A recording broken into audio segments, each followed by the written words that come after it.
Well, Ed Bearss and I were speaking a little bit about, I don't want to get into this too much right now, but that to him, he saw a change in who was coming into the Civil War tours and interested in the war with the paperback edition of Killer Angels. That came out in 72, I think. That's when I started coming in, 71. And it was a huge thing that I didn't know how huge it was at that time. Although Battlefield people were buying it. I go back to Roots. When Roots was on TV, that's when I saw the huge change. When people were coming in trying to find their ancestors and didn't go very far. Granddad, great-granddad. And that got the war moving. I don't think Ken Burns would have been around, frankly, doing that if it wasn't for Roots. Because the 80s was a huge time in scholarship. You remember when all the books were coming out in the 80s. And I think that started to imbue others like Ken Burns to want to go on and do that. But you know, is there, are we an exceptional people, America, that we have these racial problems? I mean, to me, it's also, what about the rest of humanity? The fear and hatred of the other is always, it has always been within us. And I think we're not as homogeneous as many other places in the world, so that we have these budding of the other every day in our lives. Are we really a microcosm for what the world really is? We're not just, America is racist and everyone else is less than that? Well, I think that that there's plenty of examples of racism in other countries around the world. And all one has to do is look at the newspaper headlines in the last few days about the trial of two men, the conviction of two men in Britain 20 years after they participated in a hate crime killing a completely innocent black man on the street corner in Britain.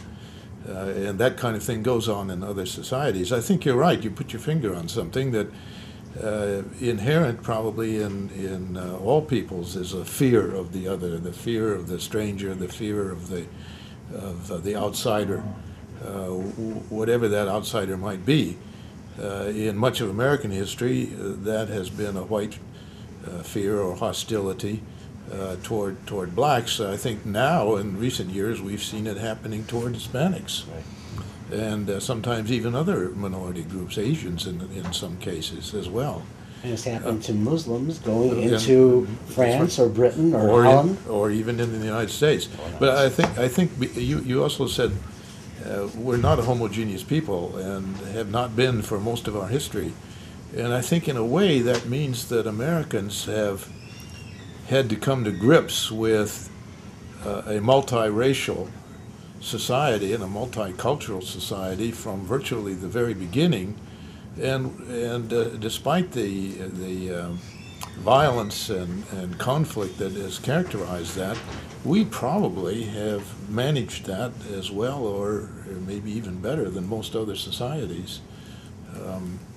Especially now, I think in the last 50 years. Not that anything has, that we've reached nirvana yet, and probably never will. But I think that the United States has probably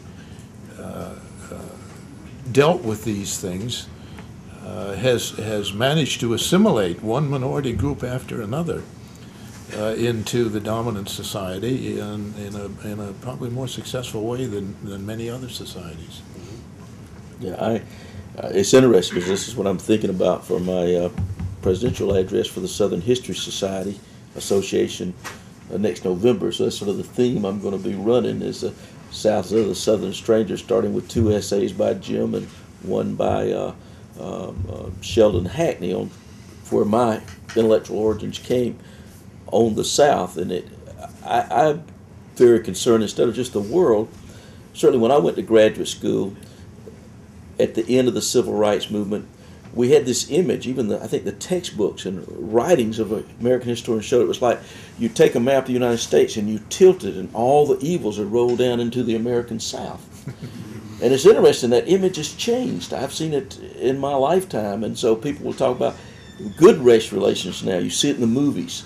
sort of a magical African American saving whites down there, or even in some more recent movies. I shouldn't go into naming them over time. And so now it's seen as the place where of better racial and the problem. And there's a whole new literature that's come out of some people I knew when they were graduate students, now professors at Michigan and other places, arguing that, you know, it's the myth of Southern exceptionalism, to use your term, about America being exceptional. So this is a theme I've been thinking about and addressing. I actually think the South played a major role in helping us deal with race relations in ways we haven't thought about. As long as we could think it was one bad place, as Lincoln had thought slavery would eventually end, if it wasn't for the pro-slavery, we might have thought, well, eventually the South and we'll be okay, so we can look to the other there.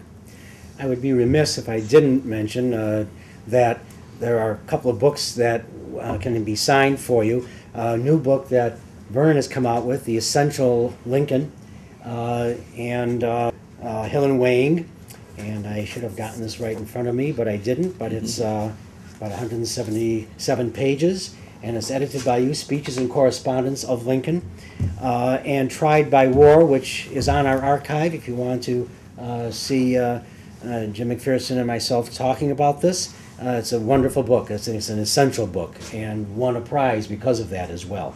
And this is a book I think is fairly essential to have too. The essays in here are just terrific and span up into the modern time for us. The Long Reconstruction is a fascinating aspect of this book that I think anyone interested in the Civil War and its history and aftermath would want to read this as well. And you can have both these historians sign this book, because that's not going to happen anywhere else.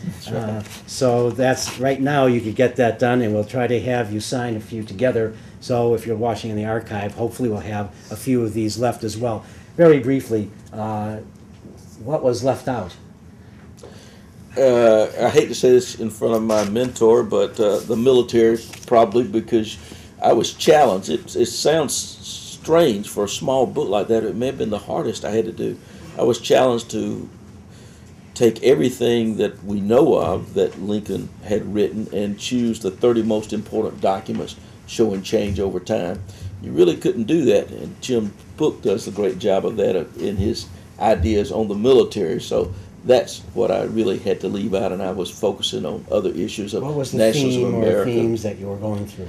Well, you know, I start, I don't want to do each and every one, but I start with his basic letter in the same old journal when he announces his candidacy. I think it's very important. The Lyceum speech, which I see as essential, and those that you would be more familiar with, from the Gettysburg Address, the Emancipation Proclamation, and the wonderful letter to Conkling here in Springfield, Illinois, that lays out things. One of Jim's favorite, where he talks about liberty, to the Sanitary Commission, which I think is one of the greatest letters of all time. And Ron White writes in your book about the Conkling letter. Right. What I liked about that is that Ron got the idea of oration involved, that we could actually hear Lincoln on the stump through that letter, because it was read for him.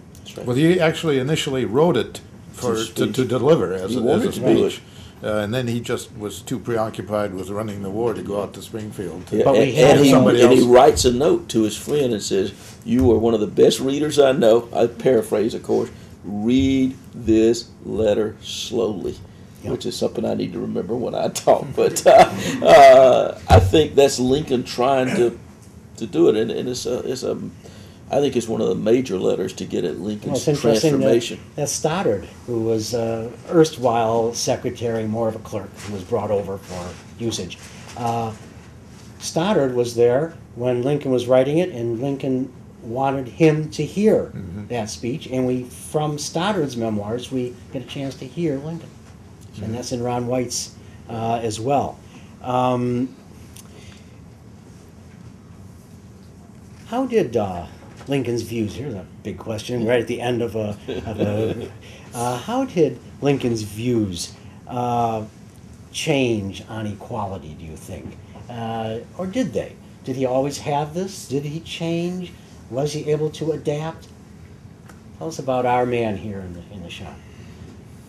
We could both speak forever, but I want to defer to Jim on this. Well, I think that one way that it changed is that he began to include black people in his concept of equality of opportunity, equality of the opportunity to get ahead. I think up until about 1859 or 1860, when he talked about equality, he mainly was talking about whites. Slavery was wrong. He always thought that. He said, if slavery is not wrong, nothing is wrong, and I cannot remember when I did not believe this. But for the most part, his speeches in the 1850s, even in the Lincoln-Douglas debates, I think we're talking about equality for whites to move into the territories and not have to compete with slave labor. But in 1860, he said he thought a black man ought to have the equal chance to get ahead. And as time went on, he's moving in the direction of a Reconstruction policy that would incorporate blacks into the body politic, into the polity, by giving them the opportunity to vote. So there's an area where his concept of equality really did broaden from what I think was initially a fairly white-oriented concept. Yet, as an individual, Vernon, first, as an individual, I don't remember his name now, he became his barber, a black man, Yes. Yeah. came into New Salem. And here is on an individual basis, he immediately took to him and helped him out. Yes. So on an individual basis, he may not have been ready for it nationally, but individually, he was there all the Frederick time. Douglass said he'd never met anyone that he felt less, and I think he was a very perceptive. To have been a slave and as smart as Fred, you had to understand how to read people, and I think that was one of his strengths. And he said this about Lincoln, and I agree. You know, the Lincoln and the mythology, talking about mythology in history is so great. It makes Lincoln even greater if we understand that he grows. And it's a help for education. Those of us that believe in learning, when you asked about teaching earlier with Jim and changed, I've sort of shifted from the idea that, you know, it's about me lecturing till it's about students learning. How do you, and Lincoln believed in it, and that's what Lincoln meant by education, is learning. And as he learned, he was willing to change. We excoriate people as being flip-floppers now, and Lincoln was a flip-flopper. Thank goodness for us that as he learned, he would. But I even go back to the letter that, I guess it's the Sangamo Journal again. Oh, I've forgotten the date, but when he writes early on, and many people make fun of it and say, oh, he's just being humorous, that who should have the right to vote? You know, all white men. And again, that's a huge leap from his beau ideal, Henry Clay, that only property that's too often overlooked, I think, in terms of Lincoln growing, shifting his ideas of who's to be part of the citizenship and equality. And then he says, women, you know, if they pay taxes or fight. And, you know, then you see what he says in that Conklin letter about African Americans having fought and when whites did not. And I think there is a connection that goes way back as he learns and sees and encounters particularly African Americans like Robert Smalls, like Frederick Douglass, like Harriet Tubman, Sojourner Truth. People should buy that Struggle for Equality book just for Ron White's deconstruction of the Conklin letter. It's a great fascinating thing. Yes.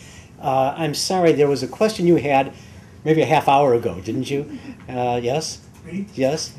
I had a question for Mr. Bearss. But I have Oh, all right. A brief one, I please. have a question. Yeah. Apropos of Professor Burton's brief remark about Civil War studies and national identity, I think the field of Puritan studies has always claimed a strong hold on national identity issues and have produced a very high level of scholarship in that area. And since, do either of you think there's a connection between the subject matter of historical study and the quality of the workmanship that historians reach? I think in Civil War studies, with the national identity issue becoming prominent, the quality has risen too. And I think the quality of Civil War studies is approaching that of Puritan studies. So the question is that Puritan studies were of a high level, that perhaps Civil War studies were not at that highest level, but now are coming to that. I don't know if that's because academics are now involved in this, more than just some of the popular historians, but what do you think about this? Well, I'll just take one example, and that's Eric Foner's recent book, which won the Pulitzer Prize and the Lincoln Prize this past year, on Lincoln and slavery, which I think reaches the kind of high level of what you're talking about, of studies of Puritanism that really rigorous intellectual history, but informed by the kind of cultural and social context of that intellectual history. So there's one example of that in a very recent Civil War book. I don't think it can be said better than that. Yeah.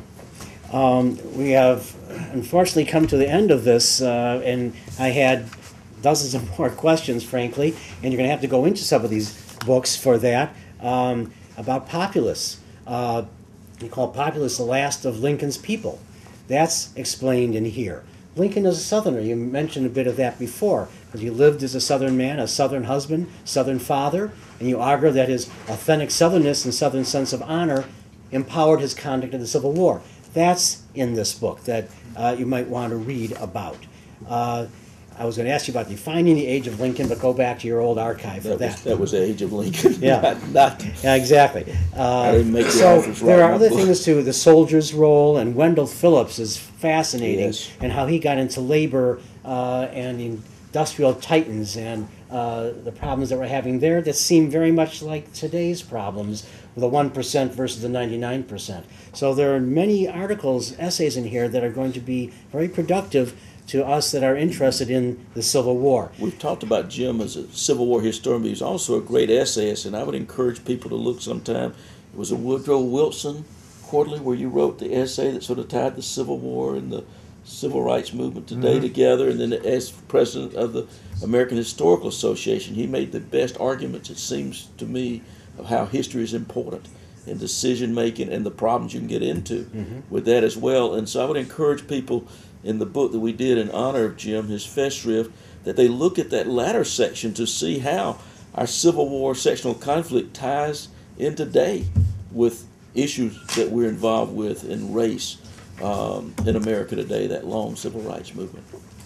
Well, I'm going to have to say goodbye. I didn't get a chance, as I always do, to thank everyone out there in Webland for the books you've already purchased from us, and we appreciate that. It allows us to continue to have this high a quality of discussion here, and we brought people out. We didn't get a chance to get to your questions. I had many more before you, and I didn't get to that. So afterwards you can come up here. I do want to thank Robert in New South Wales, Australia, for being with us again. Thank you for that, and we've had others from internationally that watch us as well. My thanks to both of you, Jim McPherson, Orville Vernon Burton, and to Ed Bearss, who had to leave, for all of them being here and being with us. Thank you to the staff of Abraham Lincoln Bookshop that really make this possible, frankly, and to all of you who come in and support us.